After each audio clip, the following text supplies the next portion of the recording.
அண்டம் முழுதும் ஒன்றினுள் அடக்கம். அதுவே ஆனைமுகமெனும் ஓங்கார விளக்கம். சுழலும் கோள்கள் அவன் சொல் கேட்கும்.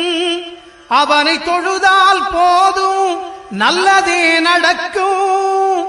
ஆனைமுகனை தொழுதால் நவக்கிரகங்களும் மகிழும். நல்லதே நடக்கும், நல்லதே நடக்கும்.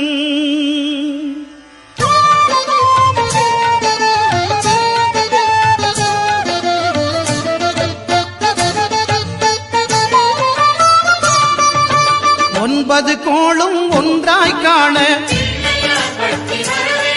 அங்கு கற்பகம் என்னும் கடவுளின் மெய்யில்.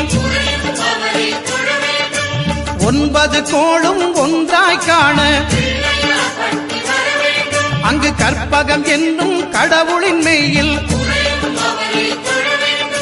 சூரியன் முதலாய் 9 கிரகமும் பலவித குணங்களை கொண்டிருக்கும். எங்கள் கற்பக தருவில் அவை வரும்போது ஒன்றாய் சேர்ந்து பலனளிக்கும்.